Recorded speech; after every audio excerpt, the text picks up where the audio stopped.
Hello everyone, this is Alex Smith. Welcome to knowledge the ambition. स्वागत है आपका knowledge the ambition के इस सेशन में। तो यहाँ पर हम कर रहे हैं Himachal Pradesh state cooperative bank assistant manager के रिगार्डिंग कुछ इंपॉर्टेंट क्वेश्चंस, जो कि आपका बैंकिंग अवेयरनेस का सेक्शन है। तो उसके लिए कुछ इंपॉर्टेंट हम क्वेश्चंस डिस्कस कर रहे हैं, जिसका ये पार्ट 5 है। इससे पहले की वीडियोस अगर आपने नहीं देखी है तो आप वीडियो सेक्शन में जाके उन्हें देख सकते हो, और साथ ही में मॉक टेस्ट्स भी जो हमने डिस्कस किए हैं उन्हें भी आप प्लेलिस्ट सेक्शन में जाके देख सकते हो। सभी वीडियोस आपको एक साथ मिल जाएंगी, तो आप उन वीडियोस को ज़रूर देखिएगा, आपके आने वाले एग्जाम के लिए काफ़ी इंपॉर्टेंट है। तो स्टार्ट करते हैं। अगर आप चैनल पर पहली बार आए तो चैनल को सब्सक्राइब जरूर कर लें और नोटिफिकेशन बेल को ऑन कर लें, ताकि आने वाले सभी रेगुलर अपडेट जो है आप तक रेगुलरली पहुँचते रहें। और वीडियो को एंड तक जरूर देखना है, क्योंकि मोस्ट इंपॉर्टेंट क्वेश्चन जो है यहाँ पर डिस्कस किए जा रहे हैं। फर्स्ट क्वेश्चन है हमारा, पूछा गया कि SDR is the currency of IMF which is also called as dash. SDR first of all आपको पता होना चाहिए एज अ करेंसी यूज़ की जाती है IMF इंटरनेशनल मॉनेटरी फंड में, जिसे एक अन्य नाम से भी जाना जाता है वहाँ पर। तो वो नाम आपको बताना है। White gold, book keeping entry only, paper gold या येलो मेटल। तो इसे अन्य किस नाम से जाना जाता है? वो जाना जाता है पेपर गोल्ड के नाम से। ऑप्शन सी इसका राइट आंसर है।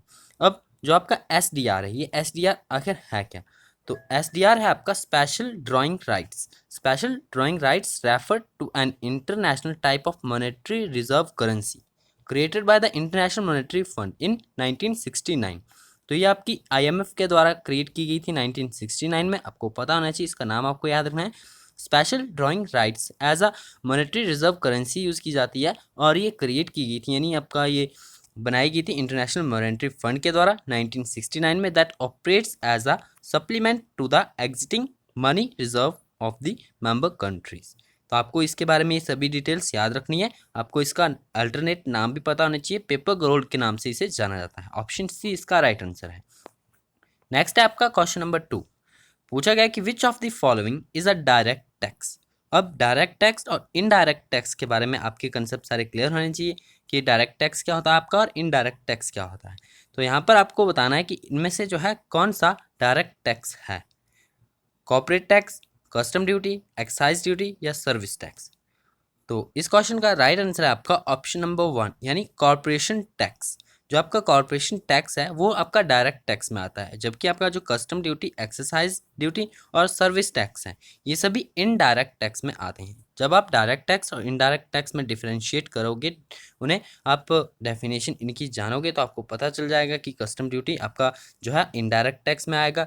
अब यहाँ पर बात करते हैं, though the actual definition vary between jurisdictions. In general a direct tax is a tax imposed upon a person or a property as distinct from tax imposed upon a transaction which is described as an indirect tax। तो यहाँ पर ये बताया जा रहा है कि जो आपका डायरेक्ट टैक्स है वो डायरेक्टली आपका एक पर्टिकुलर पर्सन के ऊपर या किसी प्रॉपर्टी के ऊपर लगता है, जो कि आपका डायरेक्ट टैक्स होता है। जबकि जो आपका इनडायरेक्ट टैक्स होता है उसमें आपकी ट्रांजैक्शन इंक्लूड की जाती है, यानी उसमें मध्यस्थता की जाती है किसी थर्ड पार्टी के थ्रू, तो वो आपका इनडायरेक्ट टैक्स होता है। लेकिन जो किसी पर्सन या प्रॉपर्टी के ऊपर डायरेक्ट सरकार द्वारा लगाया जाता है उसे उसे डायरेक्ट टैक्स कहा जाता है। तो जो आपका कॉर्पोरेशन टैक्स होते हैं वो मेनली आपके प्रॉपर्टीज आती हैं इसमें।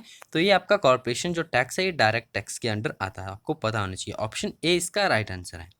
नेक्स्ट है आपका क्वेश्चन नंबर 3, इंपॉर्टेंट है, आपको वो याद रखना है। हाल ही जो आपका यूनियन बजट है 2020 एंड 21 का, तो उसमें यही टर्म देखने को मिली थी, Vivad se Vishwas scheme is related to which tax.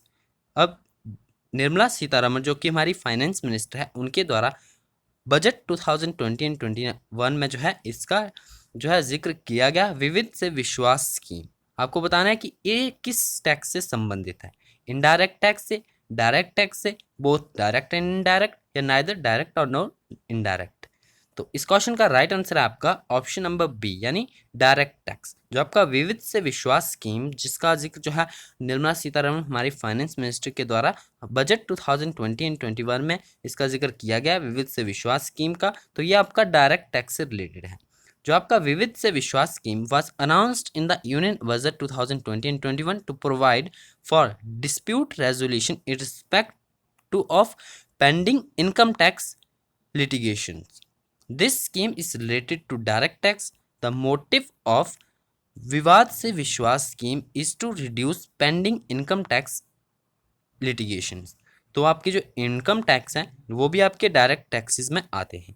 तो इन्हीं के जो आपके डिस्प्यूट्स होते हैं उन्हीं के रेजोल्यूशन के लिए विविध से विश्वास स्कीम लाई जा रही है पूरे ऑल ओवर इंडिया में। यूनियन बजट 2020-21 में इसका जिक्र किया गया है कि विविध से विश्वास स्कीम जो है वो आपकी, इसका मोटिव क्या रहेगा, is to reduce pending income tax litigations. तो पेंडिंग जो आपके इनकम टैक्स लिटिगेशंस हैं उन्हें रिजॉल्व करने के लिए ये स्कीम लाई जा रही है। तो आपको पता होना चाहिए इसके बारे में। नेक्स्ट है आपका क्वेश्चन नंबर 4। पूछा गया कि by which year will be expansion of Jan Aushadhi Kendra scheme to all district will be completed.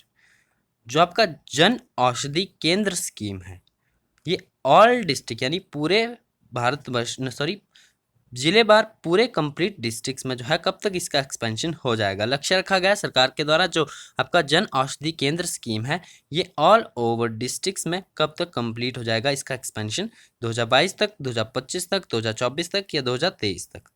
तो इस क्वेश्चन का राइट आंसर है आपका ऑप्शन नंबर सी यानी 2024। 2024 तक का टारगेट रखा गया है। Finance minister Nirmala Sitharaman proposed to expand Jan Aushadhi Kendra scheme to all district in the country. पूरे देश के प्रत्येक जिले में जो है इसका एक्सपेंशन होगा, ये एक्सपैंड की जाएगी जन औषधि केंद्र स्कीम।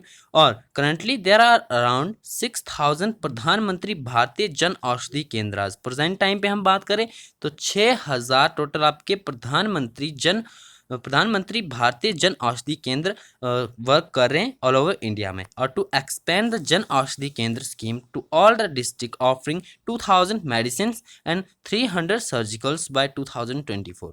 तो ये लक्ष्य रखा गया 2024 तक का। फाइनेंस मिनिस्टर निर्मला सीतारमण जी के द्वारा प्रपोज किया गया इसका एक्सपेंड। तो आने वाले समय में 2024 तक सरकार का लक्ष्य रखा गया है कि जो आपका कंप्लीट एक्सपेंशन हो जाएगा इस स्कीम का नाम आपको याद रखना है। प्रेजेंट सिनेरियो में आपको इसका याद रखना है कि अराउंड 6000 प्रधानमंत्री भारतीय जन औषधि केंद्र जो है वो वर्क कर रहे हैं इंडिया में। तो याद रखना आपको ऑप्शन नंबर सी इसका राइट आंसर है। नेक्स्ट है आपका क्वेश्चन नंबर 5। पूछा गया कि how many higher education institute will have apprenticeship programmes by March 2021। तो ये लक्ष्य भी आपका केंद्र सरकार के द्वारा रखा गया कि मार्च 2021 तक जो है कितने हायर एजुकेशन इंस्टीट्यूट जो है आपके विल हैव अप्रेंटिसशिप प्रोग्राम्स, यानी कितने हायर एजुकेशन इंस्टीट्यूट में अप्रेंटिसशिप प्रोग्राम जो आपके एजुकेशनल जो आपके डिग्री लेवल जो आपके डिप्लोमा और डिग्री लेवल इंस्टीट्यूशन है उनमें अप्रेंटिसशिप प्रोग्राम जो है कितने आपके इंट्रोड्यूस किए जाएंगे, स्टार्ट किए जाएंगे ये प्रोग्राम्स मार्च 2021 तक। 100, 150, 121 या 110। तो इसका राइट आंसर आपका ऑप्शन नंबर बी यानी 150 जो आपके टोटल हायर एजुकेशन इंस्टीट्यूट है to start apprenticeship embedded degree / diploma courses by March 2020। तो ये भी केंद्र सरकार के द्वारा लक्ष्य रखा गया है कि 150 हायर एजुकेशन इंस्टीट्यूट जो है वो स्टार्ट होंगे as apprenticeship embedded degree diploma courses. तो ये डिग्री और डिप्लोमा बेस्ड कोर्सेज होंगे जो कि मार्च 2021 तक जो है आपके ऑल ओवर शुरू किए जाएंगे degree level online education programmes. तो आपको इसके बारे में पता होना चाहिए। केंद्र सरकार द्वारा मार्च 2021 तक जो है 150 टोटल ये प्रोग्राम्स शुरू करने का लक्ष्य रखा गया है। ऑप्शन बी इसका राइट आंसर है। नेक्स्ट है आपका क्वेश्चन नंबर 6। पूछा गया कि अपना बैंक आपके द्वार is a tagline of dash. ये टैगलाइन है। एग्जाम में, बैंकिंग के एग्जाम में मैक्सिमम आपकी टैगलाइन भी पूछ ली जाती है। तो आपको सभी जो आपके इंपॉर्टेंट बैंक्स हैं, खासकर वो बैंक जो आपके हाल ही में न्यूज़ में रहे हैं, तो उनके आपको टैगलाइन अच्छे से पढ़ के जाना है ताकि आपका एग्जाम में यदि टैगलाइन से क्वेश्चन पूछा जाता है तो आप आसानी से रिकॉल कर सको। तो आपको बताना है आपका बैंक आपके द्वार is a tagline of which bank. Airtel payments bank limited, India post payment bank limited, Paytm payment bank limited या फिर आपका फिनो पेमेंट बैंक लिमिटेड। तो इस क्वेश्चन का राइट आंसर है आपका ऑप्शन नंबर 2 यानी India post payments bank limited की जो टैगलाइन है वो है आपका बैंक आपके द्वार। ऑप्शन नंबर 2 इसका राइट आंसर है। याद रखना है आपको, India post payments bank limited की ये टैगलाइन है। नेक्स्ट है आपका क्वेश्चन नंबर 7। पूछा गया, मोस्ट इंपॉर्टेंट है, पूछा गया कि which bank has introduce first ATM in India. Bharat में पहला एटीएम जो है निम्नलिखित में से किस बैंक के द्वारा इंट्रोड्यूस किया गया है। एसबीआई के द्वारा, ICICI के द्वारा, HSBC के द्वारा, या फिर आपका एक्सिस बैंक के द्वारा। तो इन यहाँ पर दिए गए 3 बैंकों के बारे में आपने नाम सुना होगा, इनका SBI, ICICI या फिर आपका एक्सिस बैंक। तो यहाँ पर जो थर्ड ऑप्शन है HSBC, जो आपका ये थर्ड ऑप्शन यहाँ पर राइट है हमारा। Which bank has introduce first ATM in India? तो जो आपका HSBC इंडिया बैंक जो है, इसने फर्स्ट टाइम ATM को इंट्रोड्यूस करा था इंडिया में। अब ये आपका HSBC है क्या? HSBC stand for Hong Kong and Shanghai banking corporation. तो ये एक UK बेस्ड बैंकिंग जो आपकी एक कंपनी है, जिसकी ब्रांचेस इंडिया में भी वर्क करती है। तो इसी के द्वारा जो है फर्स्ट टाइम ATM इंट्रोड्यूस किया गया था इंडिया में। अब ये बात करते हैं HSBC की, तो it stand for Hong Kong and Shanghai banking corporation. It is one of the largest banking and financial service organisation in the world. Its global businesses include retail banking, wealth management, global banking and markets, commercial banking and global private banking। तो इस bank की काफ़ी आपका ये large scale पर work करता है। और जो आपका Hong Kong and Shanghai banking corporation bank India है, इंडिया की जो ये ब्रांचेस है, ये it is an Indian subsidiary of UK based holdings. Is the bank with its operational head office in Mumbai. तो ऑपरेशनल जो हेड ऑफिस इंडिया में जो है वो मुंबई में स्थित है इसका। It is a foreign bank under the Banking Regulation Act 1949। ये एक फॉरेन बैंक है जो कि इंडिया में वर्क करता है under the Banking Regulation Act 1949 and this is regulated by the Reserve Bank of India. और रेगुलेट किया जाता है रिजर्व बैंक ऑफ इंडिया के द्वारा। तो आपको याद रखना है, इसका नाम इसी बैंक के द्वारा जो है फर्स्ट टाइम ATM इंट्रोड्यूस किया गया था इंडिया में। मोस्ट इंपॉर्टेंट बन जाता है, इसे मोस्ट इंपॉर्टेंट नोट कीजिएगा। नेक्स्ट है आपका क्वेश्चन नंबर 8।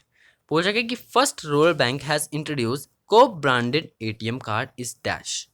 आपका पहले रूरल बैंक का नाम बताना है जिसने कि इंट्रोड्यूस किया था को ब्रांडेड ATM कार्ड। प्रथमा ग्रामीण बैंक, पल्लवा ग्राम बैंक, या फिर आपका दक्कन ग्रामीण बैंक, या फिर उत्तर बिहार ग्रामीण बैंक। तो पहला ऐसा कौन सा रूरल बैंक है जिसने कि इंट्रोड्यूस किया था को ब्रांडेड ATM? तो इसका ऑप्शन नंबर 1 इसका राइट आंसर है, जो आपका प्रथमा ग्रामीण बैंक है। प्रथमा ग्रामीण बैंक के द्वारा जो है फर्स्ट टाइम इंट्रोड्यूस किया गया था को ब्रांडेड ATM। ये आपका रूरल बैंक है, तो आपको रूरल बैंक की कैटेगरी में भी याद रखना है किसने फर्स्ट टाइम जो है को ब्रांडेड ATM कार्ड जो है इंट्रोड्यूस किया था। तो ये किया था प्रथमा ग्रामीण बैंक ने। ऑप्शन नंबर 1 इसका राइट आंसर है। नेक्स्ट है आपका क्वेश्चन नंबर 9। पूछा गया कि which of the following is the India's first payment bank.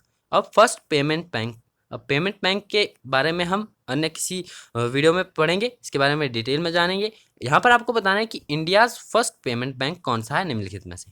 Fino Paytech, Aditya Birla Nuvo, Paytm payment bank, या फिर आपका एयरटेल पेमेंट बैंक।